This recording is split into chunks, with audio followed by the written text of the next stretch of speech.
In this video, I'm going to discuss why Djokovic is the GOAT of tennis. And I'm not going to go into the obvious things that are being discussed on social media or various platforms as to why Djokovic is the GOAT. I'm not going to talk about his mental strength or the number of slams or weeks at number ones or any of the statistics. I'll discuss few non-obvious things that makes Djokovic the GOAT, or which isn't in light um, as much as the obvious parameters that makes him the GOAT.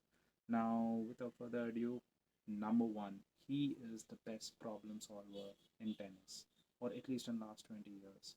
Now, we know that Djokovic came in an era where Federer and Nadal were dominating tennis. Now, how did Djokovic overcome the duopoly? Uh, I'm going to give instances on surface by surface. Now, I'll give you, let's say, Federer on grass. Federer, for me, is without a question, is the best grass court player ever. And I don't think that's going to change even if Novak Djokovic wins 9 Wimbledons. The how did Federer, how did the Djokovic solve the Federer mystery on grass? It's simple. It's not so simple, but technically, if you look at the core power, the strength of Djokovic's game is his return game, and and the strength of Federer's, in my opinion, is his serve. His serve, if you look for a guy who is 6'1", is the best serve that is out there. I don't think anyone of that height or shorter or can serve better than Federer. Roddick maybe comes in that category as best pound to pound serve, but for me, Federer is the best. And why is Federer the best? It's not because of the speed; it's more because the disguise. Now, Federer, irrespective of his first serve or a kick serve or a slice serve, his ball toss is pretty similar, and the way he hits the serve, it's pretty similar. So it's very difficult for the returner or the opponent to read what kind of serve is coming his way.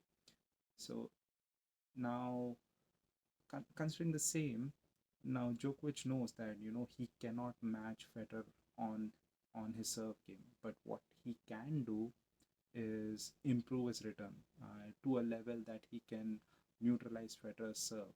Now, he has beaten Federer thrice on at Wimbledon, and I'll give you, and the best version of Federer out of those three was the 2014 Wimbledon, which was a very very good match between the two, a very high quality match. In 20 and I'm gonna compare that to the 2012 semi-final between the two. Now, we know that Federer. I don't know now that matchup. It Federer was slight favorite despite the Djokovic's dominance in that era before 2014 Wimbledon final, and it's primarily because now it, the difference between the two matches was Djokovic's return game.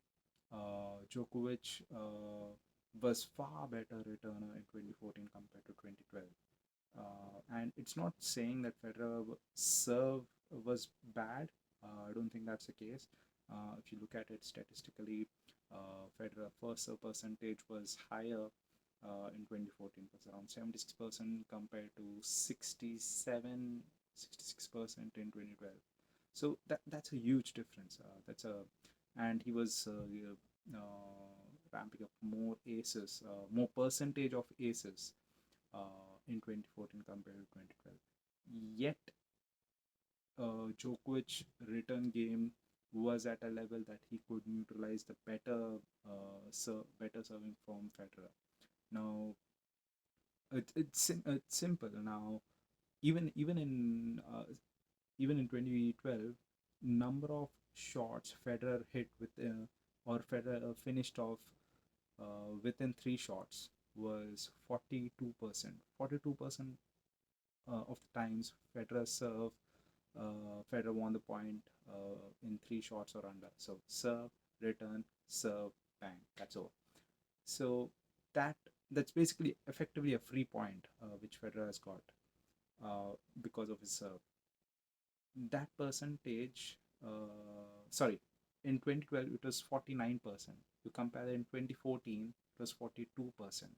So you see, this Federer was not able to get as many free points on his serve compared to 2012, and it has got to do with one thing: Djokovic's enormous improvement in his return game.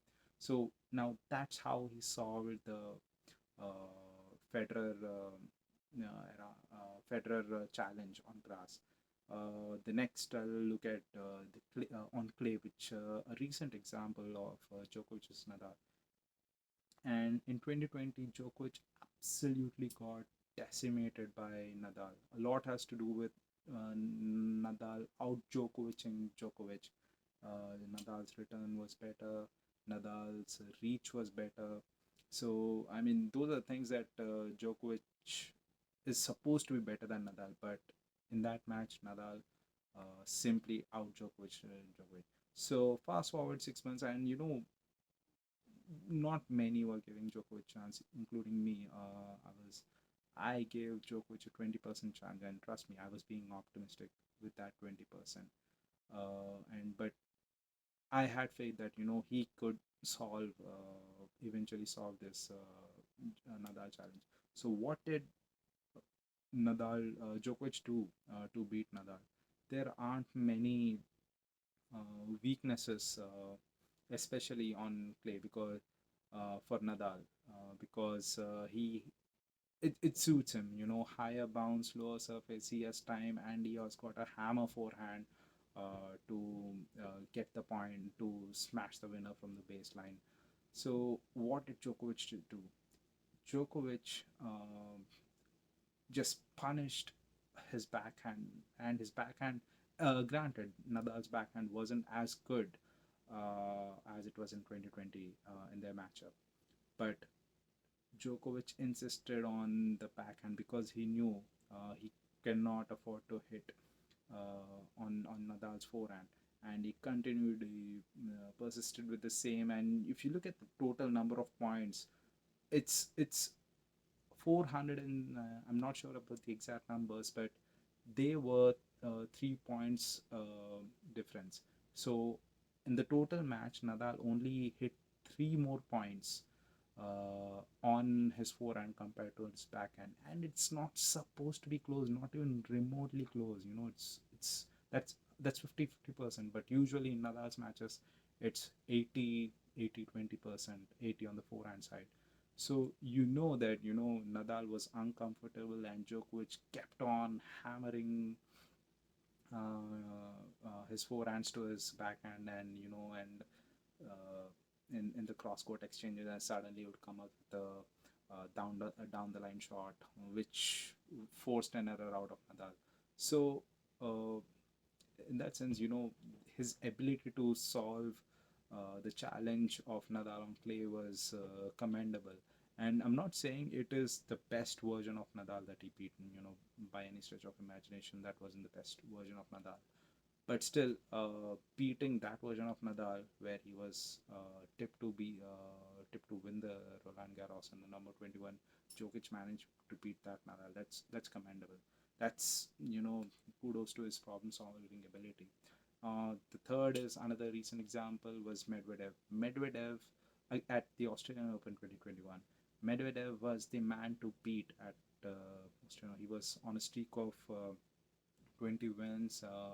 He beat almost all of the top 10 players except Federer, maybe.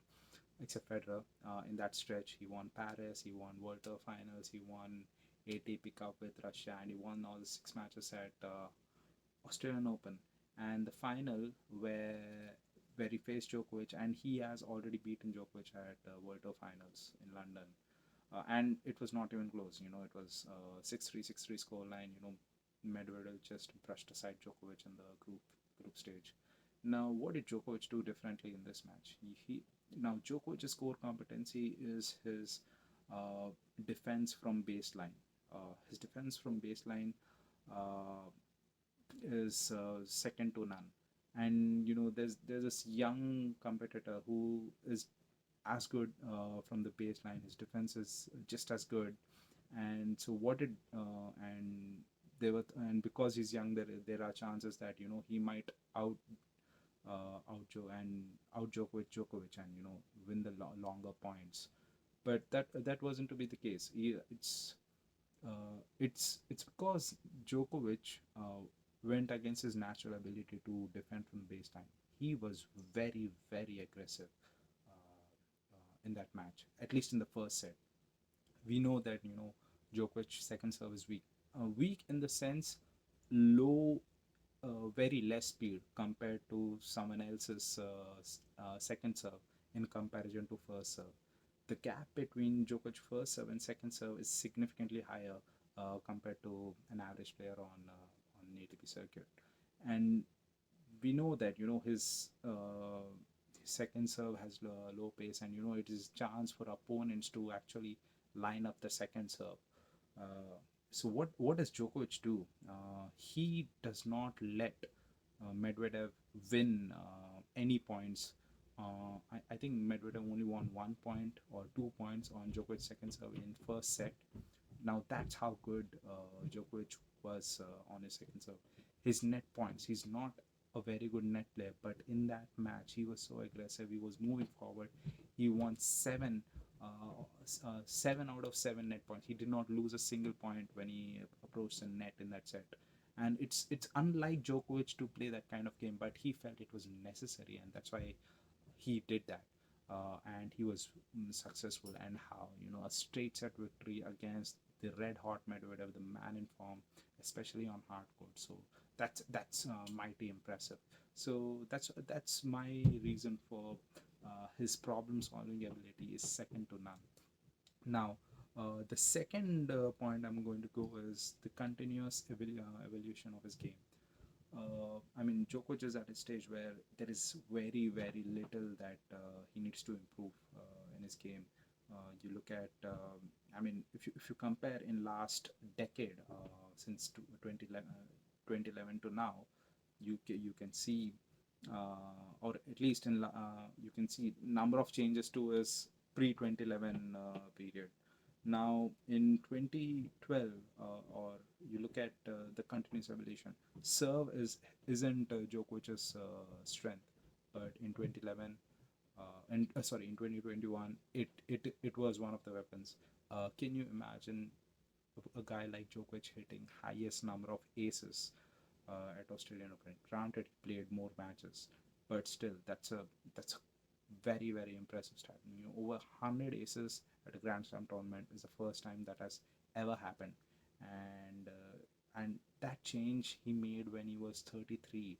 Now people do not make such drastic improvement. They fine tune their existing game at a plus 30 age, but not Djokovic. Djokovic wanted to improve his versus because he knew that he wanted to play shorter points. He does not have the same uh, fitness to play 5 sets of grueling baseline tennis against younger opponents, because eventually they will overtake Djokovic in the fitness department. You look at his improvement of serve in the last couple of years. That's tremendous. And another reason why he has been successful on grass, especially in last 6 years, was he added his backhand, sliced backhand. It is such a potent weapon on grass because with slice you take the speed off the ball and you have time to recover, and and you're not giving any pace to the opponent with a slice backhand. So it forces them to slice backhand, or hit it against a spin, and go for the, or which might carve out an error from the opponent. So slice backhand on fast surfaces such as fast and low bouncing surfaces such as grass is a very, very good weapon. So in that same way, that's one of the reasons his grass game has improved tremendously. He has added slice backhand. Another thing was, I'll say, drop shots. Drop shots is something which was liability before 2011 because he played too many drop shots. And he played at times where it wasn't necessary. And in 2011 he played very few of the drop shots. He was more patient, and he did not go for the finishers. His point construction improved massively in 2011, and that's one of the biggest reasons for his success in 2011. You look at another thing in 2021. His drop shots was something of a weapon that he wanted to deploy against Nadal. It worked to a certain extent against Nadal. I mean, overall, winning 56% of his drop shots wasn't ideal, but initially, the first 20 points, he won 14 of the 20 drop shots that he's played against Nadal at 2020 Roland Garros final. But the last six shots, which brought his percentage down to 56, the last six shots is when Nadal won. Nadal understood the predictable. Djokovic shots became predictable, and Nadal chased down those drop shots, and he finished them off. And that significantly skewed the drop shot percentage win from 70 to 56%, which makes it a bad tactic. You think that he's gonna air out drop shots from his armory for 2020 finals, 2021 Roland Garros semifinals, but no, he fine tunes his drop shots, and he plays. Uh, I mean, his drop shot win percentages increases as the game progresses. It indicates that his drop shots in set one or in set four were much more effective than his drop shots in the earlier sets. It's You can say that apart from the drop shot improving, he figured out that Nadal was not in a position to chase those down. So kudos to Djokovic to persisting with other an attacking weapon, which is the drop shots, which did not help him in 2020 Roland Garros finals. Another things, you can see last 10 years, a shot that has consistently improved is his lob. When the opponent is coming to the net, you either go for the body or hit a passing shot, but Djokovic has a very good third choice, which is the lob it over the opponent, and he's done it with tremendous success, at least in the last decade. And apart from that, his point construction, and another underrated thing is his fitness. His fitness is immaculate. That the decline of fitness with age is lowest in Djokovic compared to Nadal and Federer, uh, despite his game being more taxing, at least compared to Federer, because he's an out and out baseliner. He chases all those balls compared to Federer, whose game isn't as taxing. He is very good at the shorter points. So yeah, his continuous evolution of his game is another thing that makes him the goat. And the uh, last is I'm gonna his he is the best at the toughest shot in tennis. Now I'm gonna ask you, which is the toughest shot in tennis that you hit consistently in a tennis match? The backhand down the line. The backhand down the line is the most potent weapon one can have in the armory. Now, how? Why is the backhand down the line tough? In in in football analogy, I'll just say, now backhand down the line has to clear the higher part of the net, and it has a shorter distance to travel. So it has to go over the net and come down in a shorter span of time. It's like in a football analogy, the free kick wall being taller, and the goal being the distance from goal being smaller. So what happens in that case is you have a very small target, and it is a low margin shot. So it is risky, and but having this weapon, at least if your opponent knows that you have this weapon, it makes them think twice about their next shot. Now let's say um, now there's a cross court exchange happening between Djokovic and his opponent. Now, or any two players. Now, let's say if the player A is they're exchanging forehands from cross courts from the deuce side, and suddenly, what do you say? The player B is knows that player is not comfortable playing the backhand down the line, or he feels that player A's backhand down the line is not as good. So what it does is he is rooted to the spot, and he's planted at the deuce court, and he's gonna put player A on the spot to play backhand down the line, and because the shot is out of his reach. Now what? And but the player A fears player B's backhand down the line, so he's gonna hit the shot and then move to the center, and then again come here, hit the shot to a point where he gets fed up and hits a backhand down the line and misses. This so this is the challenge with all of Djokovic's opponents. His backhand down the line is such a potent weapon. They know they cannot be rooted at the cross court because they know Djokovic's backhand down the line is uh, insanely good.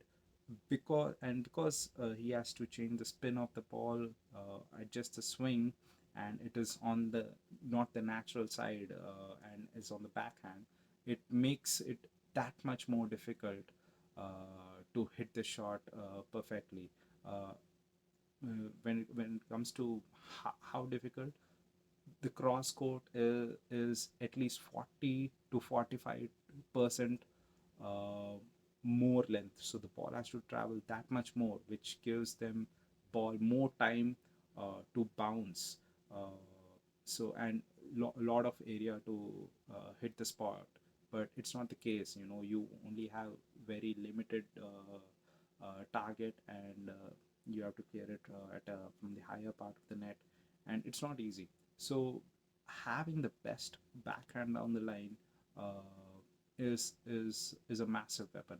I'd say it is one of the reasons that Djokovic is so successful. Now there are players who have had amazing backhand down the lines in the last 20 years. A few I can name: Federer, the great man himself, Wawrinka, the fiercest backhand, Andy Murray. You look at amongst the younger crop, Daniel Medvedev, but ferocity or point construction, uh, but is aside, no one hits backhand down the line as consistently and as successfully as Djokovic, in my book. So, considering the same, I would say that he's the best exponent of the backhand down the line, and that is another reason why he is the greatest of all time. So there you have it. Those are my three reasons why Djokovic is the GOAT. He's the best problem solver in tennis that is out there. He his continuous evolution of the game, even at an age of 34, and he has the best backhand down the line. So let me know if you agree in the comments below. I'll see you soon. Bye bye.